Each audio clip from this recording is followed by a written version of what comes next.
Hey, happy Sunday to you, huh? Sunday best, another one, another celebration of life.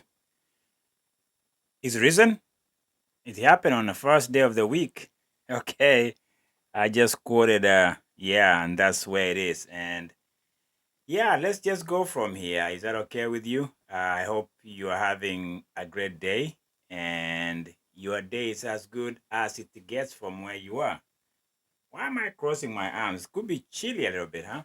Anyway, and it's Tuko Riada, your host, none other than the global trotter at one point, the lover of humanity, the lover of the environment, because we cannot divorce ourselves from the earth. Mother Earth is always cradling us and keeping us safe. We might not see it that way because we are so fragmented. We've reduced the earth to be a real estate. What a sad thing to say, but the earth being a real estate up for sale, the sale signs of people selling the earth. How do you sell the earth?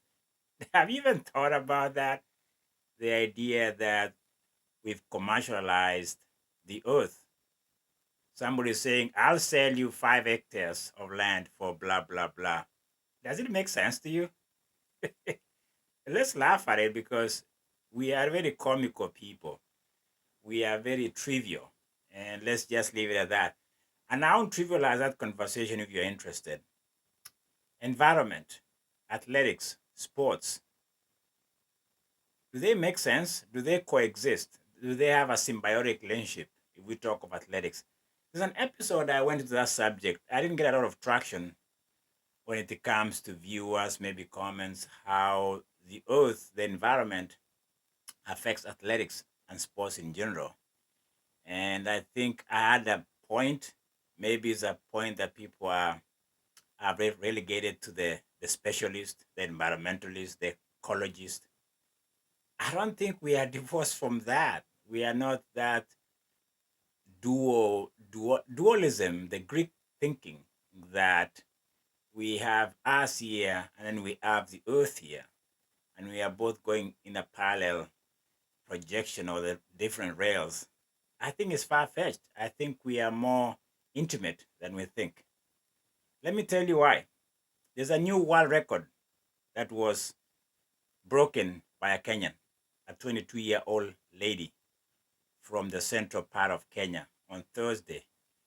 She has a global family that have been championing the awareness, the delicacy, or the degradation and the demise of the environment, which is a subject I don't think I want to engage you in. But what do you think of this?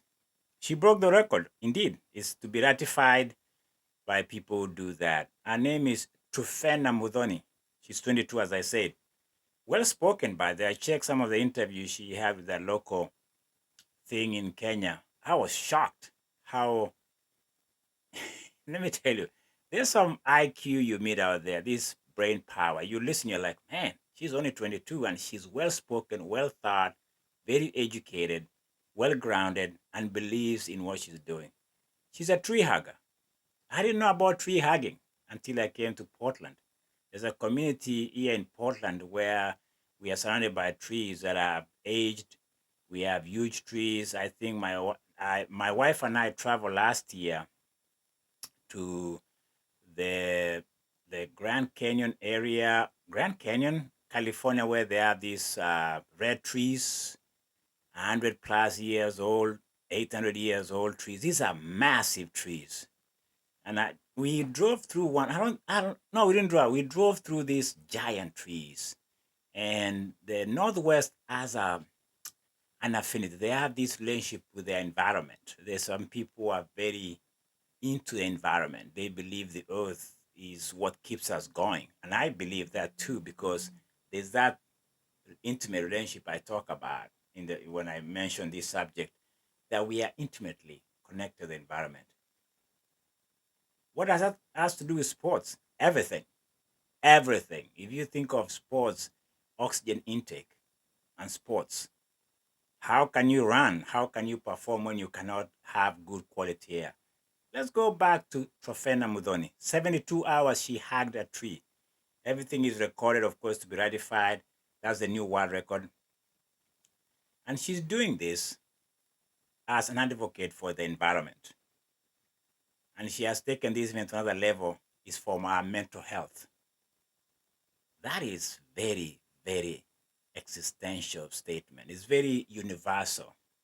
Associating a tree, associating the environment, not being in nature, and your mental well-being. Truphena Muthoni. Check her out. Maybe I can leave the link on my website, maybe a picture or so. Astoundingly beautiful. I was really impressed. Of course, we have the late legend global Nobel Prize winner Wangari Maathai back in the 90s, who was vilified, demonized by the country for a long time before people realized the whole idea of trees, the whole idea of the environment is so intertwined. And I think we need to figure that out sooner than we are figuring out AI. Okay, just putting it out there. Our environment is dead. AI could never exist. Whatever you look at it. Anyway, I was mentioning Truphena Muthoni, a young 22-year-old. My subject today takes another turn too of investigating issues that question our ethics, our moral compasses, our moral grounds. Is it okay to be just immoral, devalue everything? It doesn't matter what I do as long as it doesn't hurt anybody. Ethics, code of ethics, is that important? I'm just throwing things out there. I think I have an open mind today, open mic. I'm just throwing things out there. Hopefully somebody will be like, what are ethics? Who is the custodian? Who is the police of moral values? Of course, you have the extremes of moral state, where the police is policing and moralizing the society and enforcing those moral values by using very corporal and very barbaric way. And of course, people are guilt tripping people because they have a religiosity narrative that they believe this is the way. So anyway, that's not my issue here today. The issue here in athletics, and let me just be very clear, this is Tukoriada. We try to be as passionate looking at what we see in terms of athletics. But at the same time, we have to wrestle with issues around us. We cannot ignore that. And David Howman, the chair of Athletics Integrity Unit, says this of the current efforts to catch dopers in the world. Dopers, by the way, you've noticed I'm bringing the word doping a lot. Doping, drug enhancing, drug policing, drug testing, because there's a collision here. There's a collision of ethics. There's a collision of organics, more holistic, the environment, natural environment and artificial stuff. So this is the chairman of AIU, and they were having a conference, and he spoke highly and very concerned about doping. And I'll tell you what I think of this as we open up. And doping, by the way, if you're not aware about it, is a big problem in athletics. I don't think it's just exclusively athletics. Other sports have, they are wrestling with that issue of what is allowable. What is it that is within the normal? Because the normal varies depending on whom you ask. And they were speaking in a conference in Korea, and I'm reading some of the statements here that I'll share with you. And he's saying this quote: "Let's be honest and pragmatic. Intentional dopers at elite level are evading detection." He continues, "We are not effective enough nowadays in catching cheats. We have great education programs which help, but they don't impact the intentional rule breakers in elite sport. Our effectiveness in dealing with those who are beating the rules is hurting the anti-doping and movement's credibility, with the resulting risk that our clean sport falls short on deaf ears." Deaf ears here, I think he's talking about is doping, any cheating, is the question is, who says I'm cheating? Who is the moral custodian? Who is the police of morality and ethics in sports? When you talk of compliance and you talk of breaking rules, so you are in compliant. So you have the infrastructure in Kenya, which the WADA has been trying to enforce in Kenya. So you are in compliance. But it doesn't mean people cannot beat the compliance infrastructure. It's like a Trojan in computer and data. It goes there and confuses everybody and bypasses and hacks the system and makes people, make your system compromised. That's that's doping for me, and that's doping in the world of athletics, where you have people who have maybe Apple device and you have people who have Android.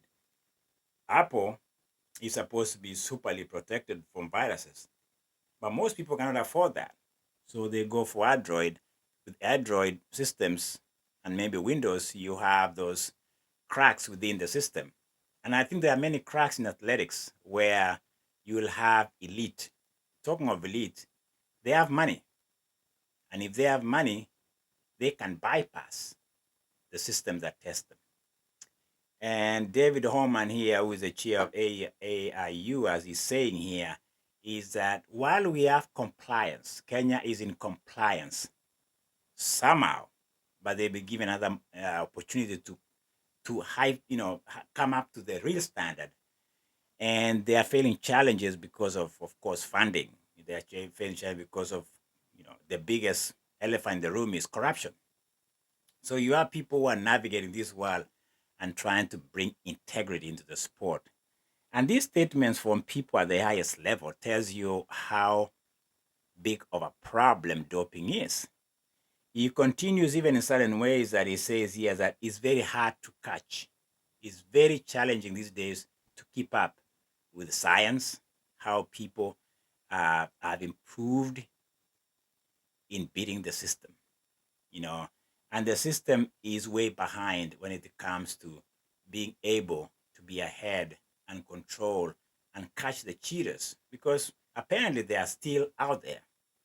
People have questioned even the biggest name in athletics. I don't want to be the one mentioning them here. People have questioned the world records everywhere.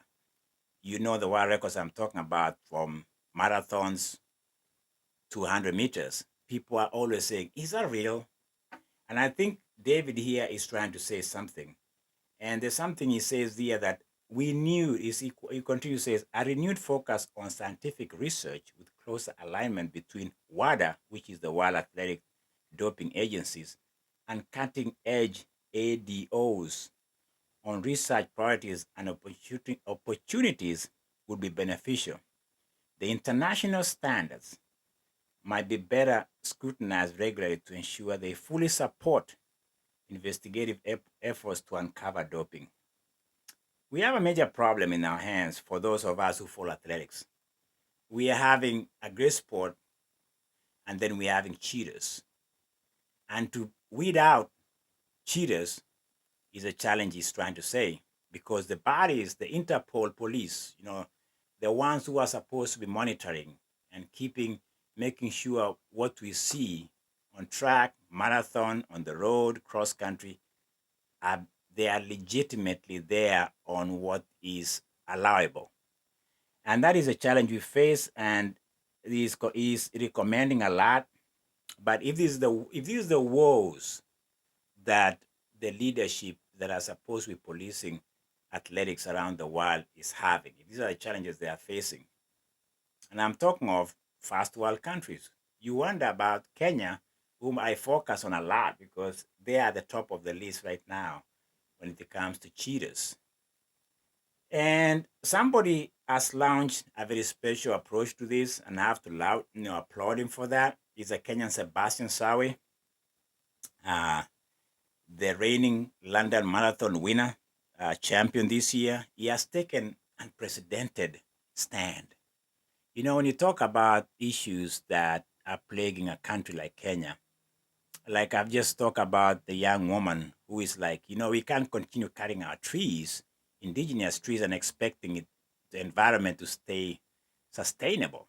She's hugging a tree, not just for the sake of sports and breaking world records or Guinness World Records. She's doing this symbolically. And I think for more than that, she's saying something big. She's saying we are facing a demise of our environment, and it's costing us. It's costing us a big deal. We are losing the waterfronts. We are losing rivers. We are losing fresh air. We are losing our animals, all that stuff. And so when it comes to sports, there's another man here, Sebastian Sawe. Is of course, as I said, is the reigning London Marathon winner. He ran very well in Berlin. But between London and Berlin, it is something that we've never seen before. And that's what I'm zooming on, coming from the fact that the body governing the anti-doping agency in the world is saying we need more of these voices. Athletes need to take ownership to re-inject or put athletics or sports in its a place or a space where people are going to say we are watching the real thing. Sebastian Sawe says he has done something, like I say, unusual, and he has volunteered this.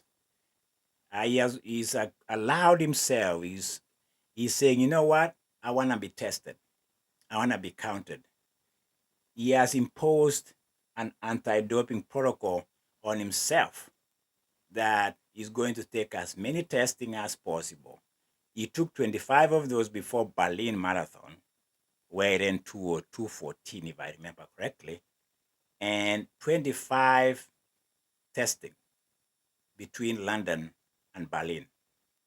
Most elite athletes around the world are tested between 8 and 10 times a year. This guy did it in a very short period of time, 25 times. What is the message? Let me read what he tells us. He wants this process to be rigorous. He wants it to be transparent. And he has gone as far as saying this. I quote him: doping is a cancer within the athletics in Kenya. Cancer? He's calling doping cancer? Okay, that is unusual. That is a voice in the wilderness saying, repent or you shall perish. Yes, Sebastian Sawe has gone as far as calling doping an pandemic of cancer standards or measurements. And that is very bold. Let me tell you something. You don't hear that often. Not even Eliud Kipchoge can use those words. Kipchoge is very philosophical, is very diplomatic. Sebastian Sawe is throwing everything out there. So this testing, let me tell you how rigorous his testing was. His testing between July 25th to when he ran Berlin, as I said, was 25 times.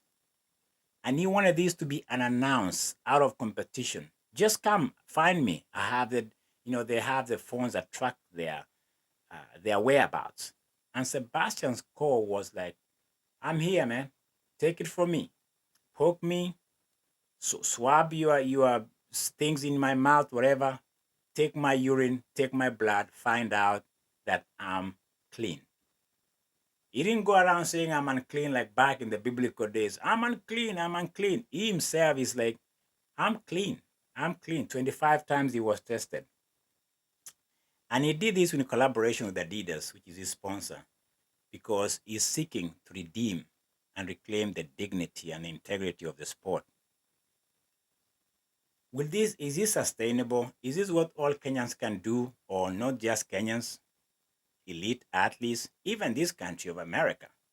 We sometimes pretend this country is sacred and holy. No, it's not. Within this running fraternity, we have people whom we don't know, I don't know who, but cheating is global. Kenya right now is a poster child. The billboard is like Kenya is the criminal in doping, but that's not the truth. We have the world bodies, governing bodies saying there are elite athletes around the world who are bypassing They are cheating the system. The science they are using, the drugs they are using cannot be detected easy. Some people maybe might just drop a pill and go race, and they are effective either way. But Sebastian Coe is saying there's mounting pressure in Kenya to show that they are combating, they are doing better in terms of testing and showing transparency and being clean. So, what do I think of Sebastian's Coe move and um and stand? This is what he says. I like reading what people say. He said to fight the current state of doping, to fight is not just to put infrastructure in place. I'm just trying to add to what he said. This idea of putting cosmetics, we have the money, but the money doesn't end up in doing what's supposed to do. There's money, yes, but it doesn't go where it's supposed to go. And that's the challenge because of corruption. People see the money, they start pocketing it, and they fall into cracks of corruption. But this is what Sawe says, to fight the current state of doping, we must shed light on it and the issues surrounding it and work with the sports authorities and governing bodies like AIU and the World Athletics. You continue, I feel we must all collectively combat what has become like a cancer for Kenyan athletes. Let me emphasize that. This guy, I think, is a new breed of young athletes who are like, man, if we are going to be banned, if we are going to be a pariah nation when it comes to doping, if we are going to be banished like Russia has been banished, we have no way of living our lives. We have no other ways. There's no employment in Kenya. There's nothing going on among young people. Athletics has become a refuge. It's the only Silicon Valley. It's the only place they go to earn a living. And they want it to be a honest, well earned, transparent money. Where is the support coming from? I wonder. But this is a new stand, a noble stand, a bold stand, a transparent stand. Like I said, this is a new age of athletes who are proactively standing and saying, listen, I'm engaging WADA, I'm engaging AIU, I'm getting my sponsors to stand with me and say, test me, find out. If you think of cancer, for instance, let me bring it home. You got to be tested. Colonoscopy. You have to go in for a checkup every now and then at my age, yearly. If I can even twice a year, that's great. But it depends on your coverage. But if the sponsors, Adidas, if my insurance is willing to cover this testing, like I'm talking of cancer, for instance, you have a better chance of catching it early before it destroys your body. That's why I believe calling it cancer is just unprecedented, yet you can see it's loaded. Okay? And this is what he says finally. I'll conclude by saying he's saying is by taking this step, I hope that I not only can serve as an example for other athletes, but that people will truly try to address the issue and try to find lasting solution. But first, I want to prove that I'm clean when I set foot at the start line, and that whatever result comes from my efforts, it is not dragged down through the mud because I'm Kenyan. That's a new ambassador of sports, my friend. That's what Kenyans need. Any country will take this guy. Any country that wants to stand there and say, you know what? I'm lining up right here in Berlin. I'm in London. I'm in Chicago. I'm in New York. I'm in Boston. Whatever he is, in Tokyo, he wants to stand there tall and be counted as being the real marathon runner. Bravo to these kind of people. We have rare Muthonis who stand and hug a tree for 72 hours. We have Sebastian Sawe saying 25 times, get me tested before Berlin. These are my heroes, my friend. I was going to dedicate maybe an episode where I'm looking back from January to this time of the year and says, who are my heroes this year? They have to be exceptional. They have to have done things outside their sport or in their comfort zone. And these two right now, these Muthoni, Truphena, and Sebastian Sawe. There you have it. Vote. Vote. It's not just the athlete of the year. It's not just the world record breaker. It's people who are challenging the status quo and the trajectory of the world we live in. If we're going to save sports like athletics, we need Sebastian Sawe. If we are going to save the environment, we need the Muthonis, the young woman hugging a tree for 72 hours saying, I love this tree. If we don't love our trees, we perish. If we don't love our sport and have ourselves being transparent and tested, the sport will disappear because people are like, we don't believe what we see. This is not soap opera, my friend. This is reality and morality and code of ethics. Because you know what? We have to operate within some parameters. Otherwise, it's just do or die, and we all perish. Oh, I sound very prophetic. Sebastian Sawe and the woman Truphena Muthoni take the cake for me today. My heroes on a Sunday reason morning. Power to them. Talk later, my friend. Tukoriada, give me your comments and your response to this episode.